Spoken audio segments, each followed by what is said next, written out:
से चलता है? किससे चलता है? सूख से। और मछली के ऊपर जो परत होता है क्या कहते हैं उसको? सल कहते हैं। क्लियर है? थोड़ा थोड़ा किसको, उसको बैठने दो, थोड़ा किसको। इतना दुष्ट है यार। गलत। कितना मार के तोड़ देंगे? लड़की बेचारी बैठी हुई मर जाएगी। और किसको नहीं? हाँ। अब देखो, यहां से हम लोग आज अपनी क्लास को आगे बढ़ाएंगे। गौर फरमाइएगा। कहते हैं केंद्रक के चारों ओर जेली जैसे पदार्थ को कोशिका द्रव्य कहते हैं। सही बात है। केंद्रक के चारों ओर जेली जैसे पदार्थ को क्या कहते हैं? कोशिका द्रव्य कहते हैं। ये सब तो चला पता होगा कि कोशिका भित्ति पौधों में पाया जाता है कि नहीं पाया जाता? पाया जाता है। जंतुओं में नहीं पाया जाता, पता है ना? केंद्रक कहाँ नहीं पाया जाता है? केंद्रक नहीं पाया जाता है कहाँ? नहीं पाया जाता है आरबीसी में। कहाँ और कहाँ? नील हरित शैवाल में। और कहाँ बोलेंगे? प्रोकैरियोटिक कोशिका में भी। किसमें चला? प्रोकैरियोटिक कोशिका में। प्रोकैरियोटिक, प्रोकैरियोटिक यूकैरियोटिक जानते हो ना? प्रोकैरियोटिक मतलब विकसित किया, विकसित। प्रोकैरियोटिक कोशिका में किसमें चला? प्रोकैरियोटिक कोशिका में केंद्रक नहीं पाया जाता। आरबीसी में केंद्रक नहीं पाया जाता। नील हरित शैवाल में भी केंद्रक नहीं पाया जाता है। उसको बड़ा कर दो, कर दो, उधर घुमा दो। हो गया?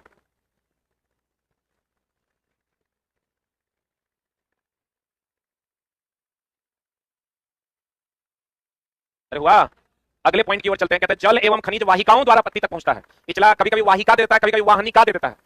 और ये दोनों ऑप्शन तुमको मिलेगा, दोनों में कंफ्यूज कर जाओगे। एनसीईआरटी का डायरेक्ट ऑनलाइनर है। कहता है जल एवं खनिज, तो तुम सब जानता है कि जल जाइलम के द्वारा जाता है और खनिज किसके द्वारा? फ्लोएम के द्वारा। कौन नहीं जानता है जग में? सब जानता है। लेकिन आप ये जानिए जल एवं खनिज वाहिकाओं द्वारा पत्ती तक पहुंचता है। वो जो जाइलम और फ्लोएम है उसको वाहिका कहते हैं, वाहनिका नहीं कहते हैं। क्या कहते हैं उसको? क्या कहते हैं उसको? जैसे पौधों में वाष्पोत्सर्जन होता है, वाष्पीकरण नहीं होता है। क्लियर है? वैसे जल एवं खनिज वाहिकाओं द्वारा, किसके द्वारा? वाहिकाओं द्वारा पत्ती तक पहुंचता है। जल एवं खनिज वाहिकाओं के द्वारा कहां तक पहुंचता है? वाहिका की वाहनिका? वाहिका ना, वाहिका किसके द्वारा? जल एवं खनिज वाहिकाओं द्वारा पत्तियों तक पहुंचता है। अब देखो, पत्तियों में पाया जाने वाला पदार्थ कौन? क्लोरोफिल या मैग्नीशियम में से कोई एक देगा। या तो क्लोरोफिल देगा ऑप्शन में, या तो क्या देगा? मैग्नीशियम। पता पौधों में नाइट्रोजन नाइट्रेट के रूप में जीवाणु की मदद से उपयोग किया जाता है। क्वेश्चन पूछता है कि पौधों में जो नाइट्रोजन हम लोग उपयोग करते हैं किसके किस रूप में उपयोग करते हैं? Nitrogen dioxide, nitrite. जब ऑप्शन देगा, चला अभी तो बड़ा आसान लगता है। ऑप्शन में तुमको देगा नाइट्राइट, नाइट्राइट, और दूसरा ऑप्शन देगा नाइट्रेट। एक ऑप्शन देगा नाइट्राइट, एक ऑप्शन देगा नाइट्रेट। तो यहां तुम कंफ्यूज कर जाओगे। तो याद रखना नाइट्रोजन किसमें बदलता है? नाइट्रेट में। नाइट्रोजन किसमें बदलता है?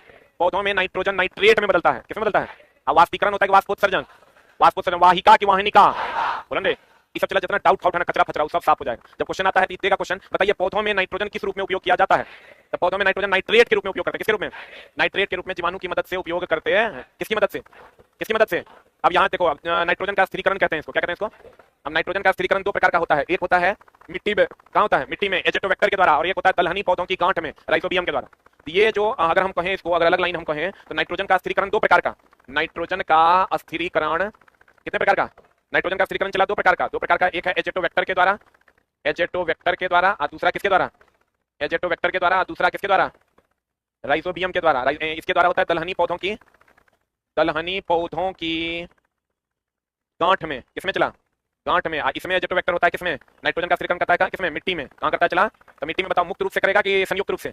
ये मुक्त रूप से नाइट्रोजन का स्थिरीकरण करता है। एजेटोबैक्टर, राइजोबियम दोनों नाइट्रोजन का स्थिरीकरण करता है। एक चला कहां पर? मिट्टी में। और दूसरा कहां पर? दलहनी पौधों के गांठ में। एजेटोबैक्टर कहां पर? मिट्टी में, मुक्त रूप से। और राइजोबियम दलहनी पौधों की गांठ में। सही कि गलत? नाइट्रोजन का स्थिरीकरण जो हम लोग करते हैं तो नाइट्रोजन किसमें बदल जाता है? नाइट्रेट में कि नाइट्राइट में? नाइट्रेट में। किसमें? वाहिका की वाहिनिका, वाष्पोत्सर्जन की वाष्पीकरण। समझ में आ रहा है? तो बता, यहाँ को आ रहा है एजेटोबैक्टर मिट्टी में, मुक्त रूप से, राइजोबियम दलहनी पौधों की गांठ में। जल्दी लिखना है दूल्हा, 1 घंटा से लिखता है। अभी यही है, मिट्टी डाल रहा है। हाथ नहीं चलने का रीजन है चला, मोबाइल ज्यादा चलता है, हाथ कम चल रहा है। हो गया? आगे बढ़े। अब देखो, कहता है कीट भक्षी पौधा कौन पौधा चला? पीनस फ्लाई ट्रैप तथा सेंट्रियो घटपर्णी नाम से जाना जाता है। इसको चला घटपर्णी का नाम सुने हो ना? कीट भक्षी पादप जो होता है चला, कीट का भक्षण करके, कीट का भक्षण करता है और उससे किसकी प्राप्ति करता है? नाइट्रोजन की प्राप्ति करता है। क्वेश्चन कहेगा कि बताइए जो कीट भक्षी पौधा है कहां जन्म लेता है? जहां नाइट्रोजन की कमी होती है। तो नाइट्रोजन की कमी हो गया चला, वृद्धि के लिए नाइट्रोजन अनिवार्य है। वृद्धि के लिए क्या अनिवार्य है? वृद्धि के लिए नाइट्रोजन अनिवार्य है। कैसे नाइट्रोजन कैसे प्राप्त करेगा? कीट का भक्षण करता है, उससे नाइट्रोजन की क्या करता है? प्राप्ति करता है। और उसमें वीनस फ्लाई ट्रैप तथा सेंट्रियो घटपर्णी के नाम से जाना जाता है। सीधे समझे, घटपर्णी पौधा वह पौधा है जो क्या करता है? कीटों का भक्षण करता है। किसका भक्षण करता है? कीटों का भक्षण करके नाइट्रोजन की प्राप्ति करता है। और यह वहां पैदा होता है जहां नाइट्रोजन की क्या होती है? कमी। क्लियर है?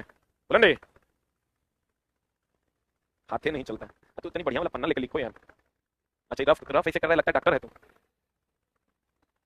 देखो चला, अब क्वेश्चन जब तुमको देगा ना तो देखो, कवक तुमको क्वेश्चन जब अभी तो सामने नहीं है, जब क्वेश्चन देगा कवक, कवक प्राप्त होता है कहाँ? एक देगा नमी, नमी, दूसरा देगा उष्ण, कुछ दे देगा नमी और उष्ण, कुछ दे देगा नमी और शुष्क, इस टाइप के क्वेश्चन देंगे। तो तुम हमेशा ध्यान रखना कवक में नमी का रहना तो अनिवार्य है। किसका रहना अनिवार्य है? तुम देखना उष्ण और शुष्क में अंतर है। उष्ण का मतलब होता है चला जो अंदर से किसी पदार्थ से जो गर्मी निकलती है उसे उष्ण कहते हैं, और बाहरी वातावरण से जो गर्मी आती है उसको शुष्क कहते हैं। जैसे अभी जो मौसम है ये शुष्क है, ऐसा है। कभी पुआल वगैरह गर्म कर दो, भूसी रख दो और उसके अंदर जो गर्मी रहता है उसको कहते हैं उष्ण। क्या कहते हैं? तब कवक जो जनरेट करता है नमी तो रहबे करेगा, साथ में क्या रहेगा? उष्ण रहेगा कि शुष्क रहेगा? इसी को चला क्या कर देगा ना, ऑप्शन दे देगा कवक उत्पन्न होता है, एक ऑप्शन दे देगा नम और उष्ण, नम और उष्ण, आएगा देगा नम और शुष्क। एक में हो जाए तो कंफ्यूजन है। कवक उत्पन्न होता है नम और उष्ण। उष्ण का मतलब जो किसी पदार्थ से गर्मी आती है तो उसको उष्ण कहते हैं, अब बाहर से गर्मी आती है उसको शुष्क कहते हैं। लेकिन एग्जाम हॉल में शुष्क हो जाएगा, उष्ण हो जाएगा, उष्ण शुष्क हो जाएगा, पता नहीं चलेगा उष्ण उष्ण हो जाएगा। देखो चला, अगर शुष्क की बात करें, किसकी बात करें? शुष्क का मतलब हुआ वातावरण की गर्मी, वातावरण की गर्मी। और अगर उष्ण की बात करोगे तो किसी पदार्थ की गर्मी। एक बात बताओ, रुकने रे, किसी पदार्थ की गर्मी। हमको एक बात बताओ, तुम देखना पुआल वगैरह ढेर पे कवक जनरेट होता है, किसी पदार्थ के सड़ने से कवक जनरेट होता है कि गर्मी से कवक होता है? गर्मी से कवक होता है। इसका मतलब नमी तो होवे करेगा कवक के जनरेशन में, उष्ण होगा कि शुष्क होगा? क्योंकि यह किसी पदार्थ की गर्मी है। किसकी गर्मी है? जल्दी से लिख लो। जिला एनसीईआरटी में बल कैसे मात्रक न्यूटनो है वो हम तुरंत नहीं दिए हैं। एनसीईआरटी में विद्युत धारा कैसे मात्रक एम्पियर है वो नहीं दिए हैं। ये मानते हैं कि उतरा आता है, ठीक ना? 20 से 30% फैक्ट्स जो होंगे वो कुछ चीज है जो तुम जानता है, कुछ बहुत सारी चीजें हैं जो तुम नहीं जानता है, इसलिए इसको बढ़िया से देख लो। उसमें चला कवक दाद खाद खुजली दिनाई कवक से होता है, ये तो ऑलरेडी जानता तो नहीं है। अगर कहीं होगा तो उसके बदले हम तुमको अच्छा वाला चीज पढ़ा देंगे। 10-20 लाइन 50 लाइन को अगर छोड़ दिया जाए तो आपको जितना कंफ्यूजन वाला मामला है ना, बहुत सारे कंफ्यूजन की चीजें दिखाई देंगी। शुष्क की उष्ण, शुष्क की उष्ण, क्लियर है ना? अब देखो चला, जटिल खाद्य पदार्थ को सरल पदार्थ में परिवर्तित, ये वो चीज हमेशा ध्यान रखना। कभी कभी देता है परिवर्तित करना और कभी कभी देता है टूटना। जैसे जटिल खाद्य पदार्थ, जैसे तुम मटन रेड मीट खाते हो, वो जटिल खाद्य पदार्थ है। कौन खाद्य पदार्थ है? उसको जो जटिल खाद्य पदार्थ है उसको सरल पदार्थ में परिवर्तित करना या टूटना, दोनों बातें हैं। परिवर्तित करना भी और क्या करना भी, टूटना भी। विखंडन यह प्रक्रम क्या कहलाता है? पाचन कहलाता। बोलो हाँ, जटिल पदार्थ का हम जो भोजन करते हैं उसको सरल पदार्थ में परिवर्तित करना या टूटना क्या कहलाता है? पाचन कहलाता है। और पित्त का वसा का पाइसीकरण कौन करता है? पित्त। तो पाइसीकरण करना मतलब वहां परिवर्तित करना नहीं है, वहां टूटना है। तो क्वेश्चन था वसा का पाइसीकरण अर्थात परिवर्तन की टूटना। वसा का पाइसीकरण मतलब टूटना, और पचना मतलब परिवर्तन भी और टूटना भी। बोलेंगे मजाक मजाक में चला गलती हो जाता है। वाष्पोत्सर्जन वाष्पीकरण, अभी तुमको संघनन हम लोग पढ़ते हैं, वाष्प को द्रव में बदलना। एक ऑप्शन देगा गैस को द्रव में बदलना, दोनों सही है, लेकिन अगर दोनों में से कोई एक चुनना होगा तो वाष्प को द्रव में बदलना। बोलेंगे हम चला वो एरिया आपको हिट नहीं करेंगे, अगर वैसा कोई लाइन होगा तो आगे बढ़ जाएंगे, लेकिन तुमको हर वो लाइन बता देंगे जहां तुम फंस जाएगा। और ये टोटल का टोटल जब एनसीईआरटी तुम पढ़ोगे ना तो लाइन से मिलेगा। एक चीज हमेशा ध्यान रखना, परिवर्तन, परिवर्तन और टूटना। टूटना ही क्या कहलाता है? पाचन। लेकिन अगर टूटना कह दे खाली, पाइसीकरण मतलब क्या? पाइसीकरण मतलब पाइसीकरण, पाइसीकरण बोले तो क्या होना? टूटना। पाइसीकरण किसके द्वारा होता है? पित्त के द्वारा। अब पित्त जमा कहां होता है? पित्ताशय में, और निकलता कहां? यकृत से। पित्त की अगर हम बात करें तो जमा होता है पित्ताशय में, निकलता है कहां से? यकृत से। हो गया?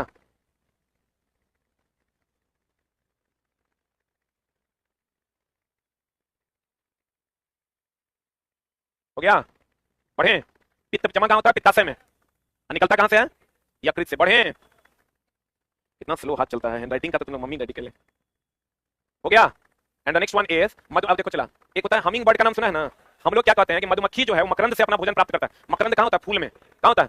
फूल में मकरंद पाया जाता है, उससे मधुमक्खी अपना भोजन प्राप्त करता है। लेकिन तुम नया डेटा सुनो, हमिंग बर्ड जो होता है जिसको तुम गुंजन पक्षी के नाम से जानते हो, वो भी मकरंद से ही भोजन प्राप्त करता है। अर्थात मधुमक्खी और हमिंग बर्ड यानी गुंजन पक्षी जो कहां से भोजन प्राप्त करता है? कहां से प्राप्त करता है? मकरंद से अपना भोजन प्राप्त करता है। मकरंद कहां मिलता है? कहां मिलता है? फूल में। हम लोग अभी तक क्या जानते थे कि मधुमक्खी किससे भोजन प्राप्त करता है? मकरंद से। ये भी एनसीईआरटी में, लेकिन अब आप जानिए कि मधुमक्खी जो है हमिंग बर्ड से, हमिंग बर्ड भी जो है वो मकरंद से ही अपना भोजन प्राप्त करता है, जिसको हम लोग गुंजन पक्षी के नाम से जानते हैं। तो ये डेटा आप अपने में ऐड कर लीजिए कि मधुमक्खी एवं गुंजन पक्षी, कौन पक्षी? गुंजन पक्षी जो है हमिंग बर्ड, पौधे के मकरंद से भोजन की प्राप्ति करता है। पौधे के क्या से? मकरंद से भोजन की प्राप्ति करता है। अगर मधुमक्खी अपना शहद भी किससे प्राप्त करता है? मकरंद से। भोजन प्राप्त करता है मकरंद से, लेकिन शहद भी कहां से प्राप्त करता है? मकरंद से। मकरंद कहां पाया जाता है? कहां रे? फूलों। कभी कभी क्वेश्चन पूछता है कि फूलों में गंध होता है किसके लिए? कीड़ों को आकर्षित करने के लिए। एनसीईआरटी का क्वेश्चन है। क्वेश्चन तुमको पूछेगा फूल में गंध का उपयोग क्या है? कीटों को क्या करना? आकर्षित करना। कीड़ों को क्या करना? चला आकर्षित करना। कीड़ों को क्या करना? आकर्षित करना। मधुमक्खी अपना शहद कहां से प्राप्त करता है? मकरंद से। कहां से प्राप्त करता है? मकरंद से। अब मधुमक्खी एवं हमिंग बर्ड, गुंजन पक्षी, कौन पक्षी चला? गुंजन पक्षी पौधे के मकरंद से भोजन की प्राप्ति करता है। अगर करेगा भोजन प्राप्त करता है मकरंद से ही, अगर शहद बनाता है तभी किससे? मकरंद से ही। और फूल के गंध का उपयोग, फूल अपने गंध का उपयोग करता है कीड़ों को आकर्षित करने। ये भी एनसीईआरटी का क्वेश्चन है। अगला कहता है स्टार फिश का नाम सुने हो ना?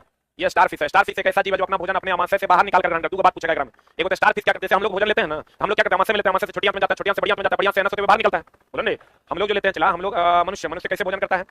मनुष्य पहले लेता है मुख में। कहां लेता है? मुख से कहां? ग्रसनी में। ग्रसनी से कहां? आमाशय में। आमाशय से कहां? हाँ, आमाशय से लेता है छोटी आंत में, छोटी आंत से बड़ी आंत, बड़ी आंत होते हुए कहां से? एनस से बाहर निकलता है। बड़ी आंत होते हुए कहां से बाहर निकलता है, एनस से बाहर निकल जाता है। पाचन कहां शुरू हो जाता है, मुख में।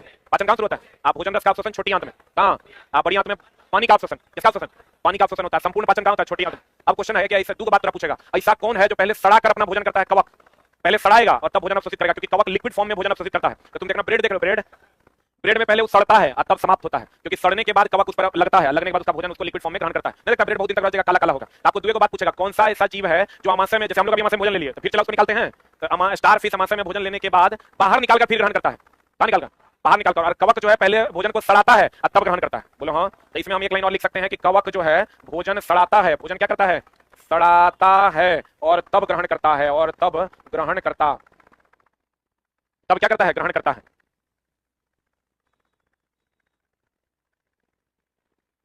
मुख से कवक भोजन को सड़ाता है और तब ग्रहण करता है। स्टार फिश क्या करता है, अमाशय में लेकर बाहर निकालता है, फिर भोजन को ग्रहण करता है।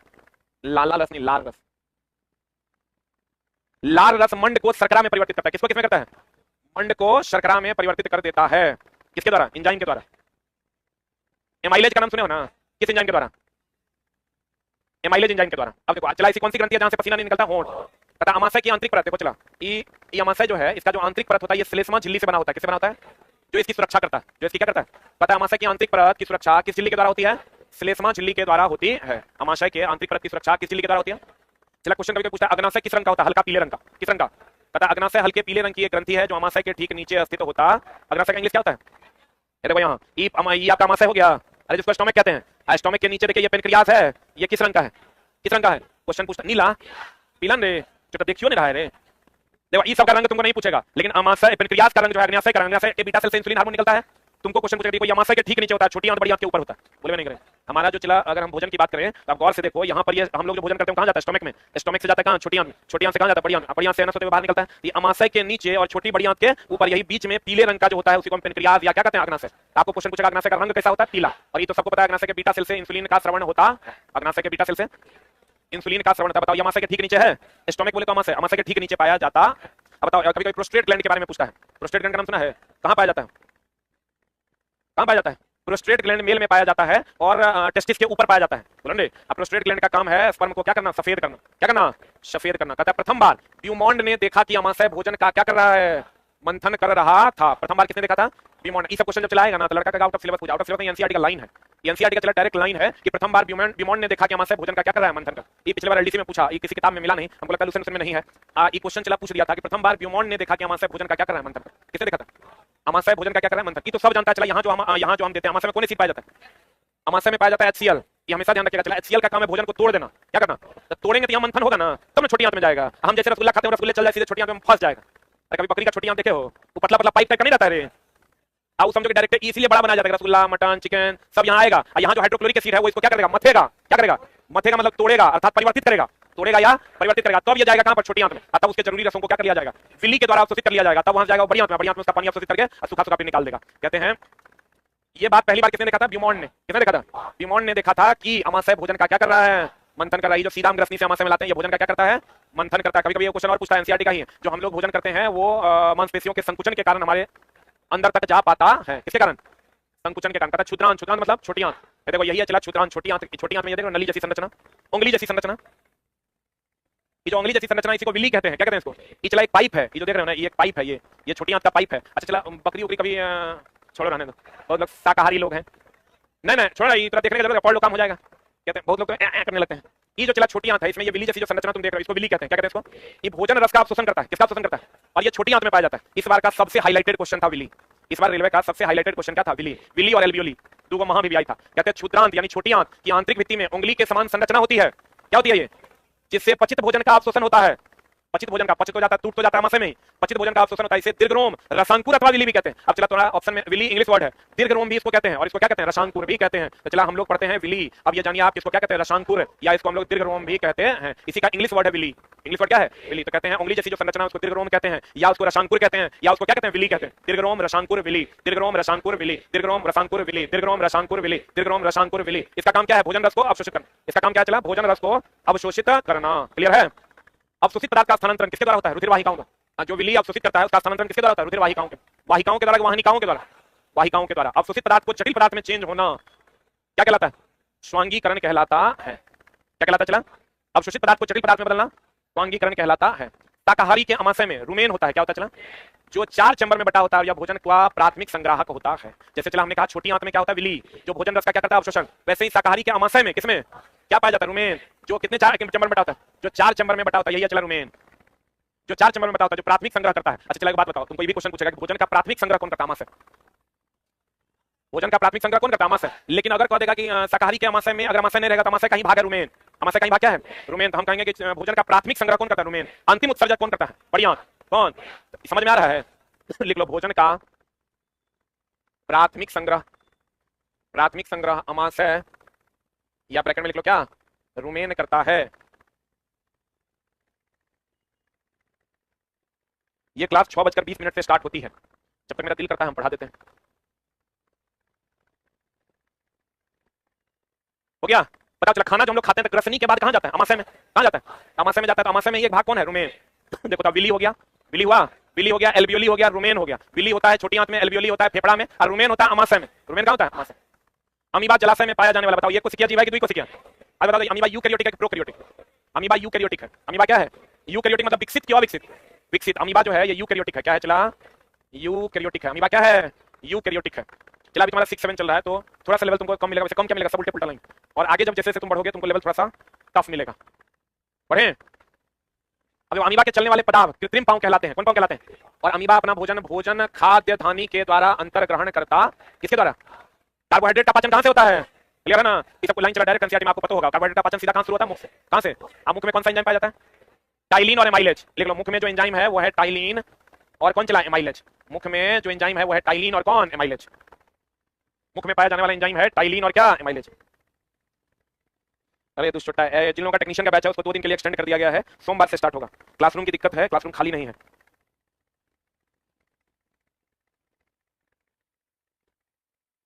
हो गया। अगला कहता है प्रोटीन का पाचन कहां से होता है, आमाशय से। वसा का पाचन छोटी आंत से, वसा का पाचन छोटी आंत से। एक और है, आप देखो चला यहाँ पर वसा का पाचन किससे होता है, छोटी आंत से। अब यहाँ आज ही हम पढ़ा रहे थे तो हमको वहां दिखा भी चला, देखो एनसीईआरटी में क्वेश्चन भी है। टॉपरी थर्मामीटर, टॉपरी थर्मामीटर किसमें नापता है, फ़ारेनहाइट में, फ़ारेनहाइट में भी नापता है, सेल्सियस में भी नापता है, लेकिन मुख्य रूप से किसमें नापता है, फ़ारेनहाइट। तो तुम ये देखो टॉपरी थर्मामीटर में क्वेश्चन क्या क्या पूछता है कि सबसे पहली बात तो ये ज्वर मापी है, क्या है ये, ज्वर मापी है, क्या मापी है चला, ज्वर मापी है। दूसरा इस पे लाल निशान जो होता है, कौन निशान, लाल निशान होता है 37 डिग्री सी या 98.6 डिग्री फ़ारेनहाइट। बोला हाँ। इसका अब चला इतना तो तुम जानता होगा, लाल निशान का होता है। रेंज पूछता है, क्या पूछता है चला, रेंज यानी परास, परास मतलब प्राथमिक और अंतिम। तो तुम गौर से देखो ये 35 डिग्री सी से लेके 42 डिग्री सी और 94 डिग्री फ़ारेनहाइट से लेके 108 डिग्री तक। किसी किताब में नहीं, इवन मेरे किताब में भी नहीं, लेकिन हम अब तो ये 7 साल अपनी किताब में ऐड करने वाले हैं, अब मेरे किताब में ये आ जाएगा। अगर तुमको डिग्री से देखो, ये तो पता है ना मनुष्य के शरीर का सामान्य ताप कितना डिग्री है, 37 डिग्री, कितना डिग्री है या 98.6 डिग्री फ़ारेनहाइट। लेकिन इसका मिनिमम रेंज कहां से स्टार्ट होता है, 35 से, अब मैक्सिमम 42 डिग्री सी। अब फ़ारेनहाइट में कहोगे 94 से लेकर 108। परास इन डिग्री सी अगर कहोगे तो 35 डिग्री सी से लेकर कहां तक, 42 डिग्री सी। और अगर फ़ारेनहाइट में कहोगे तो ये हो जाएगा 94 डिग्री फ़ारेनहाइट, 108 डिग्री फ़ारेनहाइट। ठीक है, आज भी हम पढ़ाए हैं, हमको लगता है 11 से 12 या कोनो बैच में। 35 से 42 94 से 108। अब चला जब क्वेश्चन पूछ देगा तो फिर चल जाएगा आउट ऑफ सिलेबस।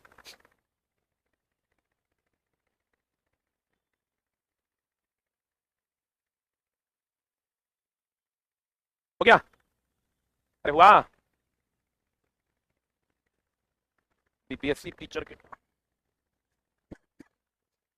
अभी चला, बीपीएससी टीचर का जो बैच दिए हैं, हम लोग भी बैच दिए तो बाद में ठगना पड़ा बच्चा। ठगना क्या पड़ा, बैच लिए टीआरई 1 टीआरई 2 में हम बैच नहीं दिए, 2 में तो साफे नहीं दिया, 1 में एक बैच दिए। 3 में सोचे कि अगस्त तक है टाइम, कैलेंडर दे दिया है, सोचे पढ़ा देंगे हम अपने से, सोचे पढ़ाएंगे साइंस। मार्च में फरवरी में शुरू किए, सोचे अगस्त तक है, बढ़िया से पढ़ाएंगे। 10 क्लास खाली Newton law of motion of friction पढ़ाए, लीवर पढ़ाए 5 क्लास, जो लीवर 20 मिनट का है। पढ़ाने लगे तो 15 क्लास जब ले लिए तो कहता है 15 दिन बाद परीक्षा है। सरकार बदल गई, 15 दिन बाद परीक्षा का नाम। आप बताओ, जरा 2 चैप्टर हम पढ़ाए 15 क्लास में, बीपीएससी चला टीचर का एग्जाम में मोर देन 1 ऑप्शन, एक से अधिक इनमें से कोई नहीं वाला ऑप्शन है तो बड़ा गड़बड़ चीज है। अब बच्चा कहता है 20 दिन में खत्म कीजिए, कथी कथी, फिजिक्स केमिस्ट्री या बायो। अब बताओ कैसे खत्म किया जाए, हमको लगता है छुएंगे सब पन्ना तो हमारा 4-5 घंटा लगे।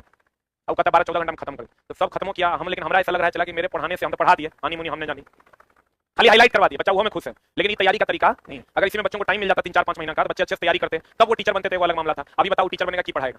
देखो इंग्लिश वाले गुरुजी गए, छोड़ो क्या बात बोलना, हाईलाइट करवा तो दिया हम, चला फंसी हो जाएगा, वो फंस भी जाएगा, वो मास्टर बन जाएगा। अब वो जाके एग्जाम में वहां स्कूल में जाकर हाईलाइट नहीं करवाएगा। जैसे हम ओकरा नहीं पढ़ा, ईमानदारी से बता नहीं पढ़ा, लेकिन मेरा चूंकि 10 साल का एक्सपीरियंस है साइंस का, हमारा तो पता है कि कहां से बोर्ड क्वेश्चन पूछेगा। 80% क्वेश्चन वहां से आ जाएगा। हम हाईलाइट करवा दिया, समझाए डायरेक्ट लिखा है भैया मंदाक डिटू मंदाक डिटू मंदाक डिटू मंदाक डिटू। अब कहना है रिएक्टर कहना है कि मारेगा मंदाक डिटू। अब वो जब मास्टर बनेगा तो क्या करेगा, मंदक डिटो मंदक डिटो मंदक डिटो।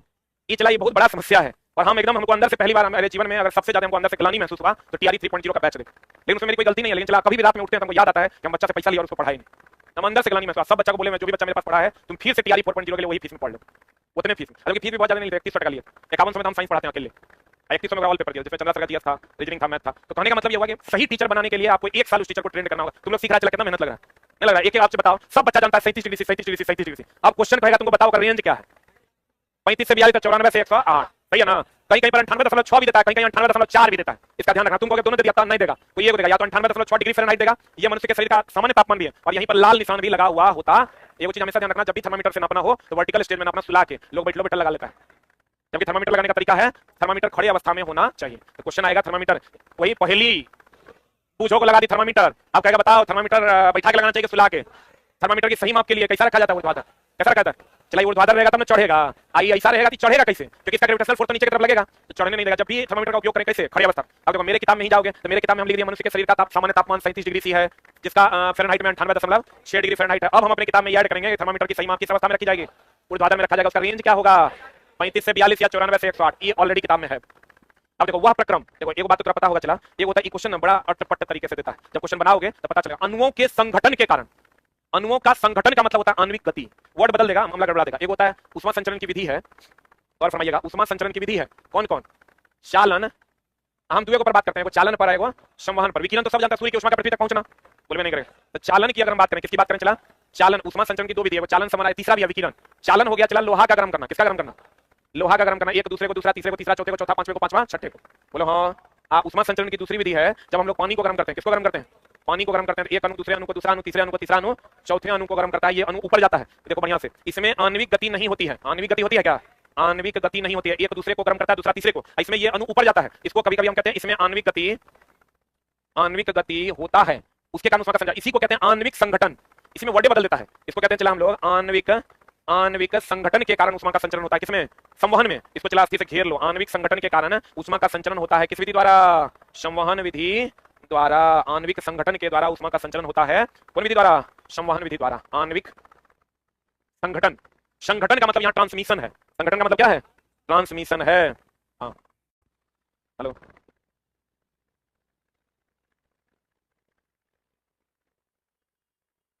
हाँ हाँ,